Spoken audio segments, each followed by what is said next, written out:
Hello guys, কেমন আছেন সবাই? নিশ্চয়ই ভালো আছেন।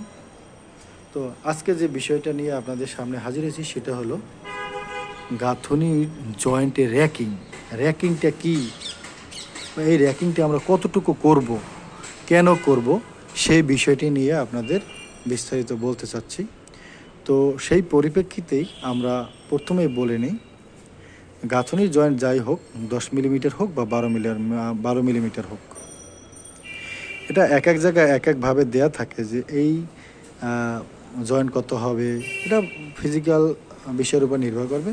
তো আমরা ওই বিষয়ে নাই যাই, আমরা র্যাকিং বিষয়ে আলাপ করবি। সে র্যাকিংটা হলো কি? র্যাকিংটা হলো গাঁথনি করার পরে জয়েন্টগুলোকে টেনে দেওয়া কিভাবে, সেটা এই ইটের সারফেস বরাবর লেবেল করে টানা না, এটা অবশ্যই একটু ডিপ করে টানা। এই ডিপ করে টানা, এই জয়েন্টগুলো টানা এবং পরবর্তীতে ঝাড়ু মেরে দেওয়া, এটাকেই র্যাকিং বলে। হ্যাঁ, এই র্যাকিংটা আমরা কত মিলিমিটার করব? তো এই র্যাকিংটা মিনিমাম 6 মিলিমিটার। 6 মিলিমিটার বলতে 2 সুতা, মানে এই ইটের সারফেস থেকে আমরা 6 মিলিমিটার ডাউন রাখবো এবং এই ডাউন রাখবো আমরা একটা কাঠি তৈরি করে নিব। এই কাঠি দিয়ে সুন্দরভাবে টেনে দিব। এখানে কিছু টানা হয়েছে, কিছু টানা হয়নি, ঝাড়ু দেওয়া হয়েছে, ঝাড়ু দেওয়া হয়নি, যাই হোক, এটা আমি নাই বলি। তো এই যে জয়েন্টটা টেনে দেওয়া, এইটাকে র্যাকিং বলা হয়। এবং এইখান থেকে কিছু মশলা আপনার বাঁচবে এবং পরবর্তীতে এটা দিয়ে আপনি কাজও করতে পারবেন। হ্যাঁ, অনেকের মনে প্রশ্ন আসে যে এইটা যদি লেবেল করে দিতাম প্লাস্টার আমার মশলাটা কম খেত। বিষয়টা আসলে এরকম না। বিষয়টা হলো এইখান থেকে আপনি যে একটা মশলা বের করে নিচ্ছেন, এটা আপনার এখন গাঁথনিতে কাজে লাগছে। হ্যাঁ, আর প্লাস্টারের সময় এই মশলাটাকে আপনাকে ফিল করতে হবে। তো অ্যাভারেজ একই কাজ, একই পরিমাণ মশলা যাচ্ছে। তো এইখানে মশলাটা টানার বরং উপকারিতা বেশি, কেননা এই যে র্যাকিংটা করা হলো, এই র্যাকিংয়ের মধ্যেই আপনার প্লাস্টারটা ধরলে কি হবে, এই যে ডিপটা তৈরি হলো, এই ডিপে আপনার প্লাস্টারটা ভালোভাবে ধরবে এবং এই র্যাকিংটাই আপনার চাবি হিসেবে কাজ করবে। এই হলো মূল বিষয়। তো আমরা বলে নেই যে তাহলে কি হলো, এই ইটের যে জয়েন্টগুলো টানা, ভালোভাবে টেনে ঝাড়ু দেওয়া, এটা হচ্ছে র্যাকিং করা। সেটা হতে পারে হরাইজেন্টাল, হতে পারে ভার্টিক্যাল, এই দুইটাকেই আপনার করতে হবে। এবং এইটা আমরা কত ডিপতে করব, এটা আমরা 6 মিলিমিটার থেকে 8 মিলিমিটার করতে পারি।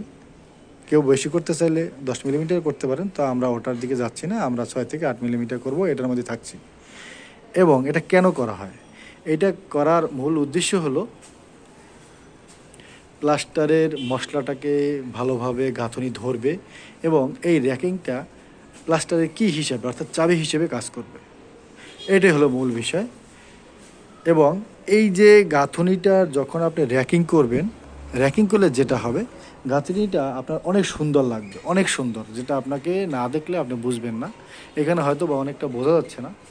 তো এখানে একটা বিষয় আমি দেখাই, একটা গাঁথনি দেখাই, যে এই গাঁথনিটা র্যাকিংটা আমার খুব ভালো লেগেছে। দেখেন এইখানে গাঁথনিটা র্যাকিংটা অনেক সুন্দর। আবার এই যে গাঁথনিটা আছে, এই গাঁথনির র্যাকিংটা খুবই সুন্দর। যদিও ভালো লাগছে না ভিডিওতে, কিন্তু সামনে থেকে খুব সুন্দর লাগতেছে, যেহেতু এটা অনেকটা পয়েন্টিং গাঁথনির মতো লাগতেছে। অর্থাৎ অনেক সময় আমরা পয়েন্টিং গাঁথনি করি, এই পয়েন্টিং গাঁথনির মতো এই র্যাকিংটা লাগতেছে। আমরা এইটা করব এবং এটা থেকে ভালো একটা রেজাল্ট পাবো। তো বন্ধুরা, আজকে এ পর্যন্তই। ভালো থাকবেন, সুস্থ থাকবেন, আপনাদের জন্য অনেক অনেক শুভকামনা।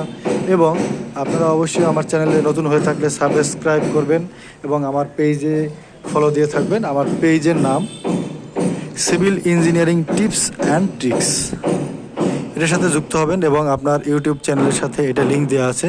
যদি ভালো লাগে অবশ্যই আপনি আমার পেজে ভিজিট করবেন। আপনাদের অসংখ্য ধন্যবাদ। ভালো থাকবেন, সুস্থ থাকবেন, শুভকামনায়। খোদা হাফেজ।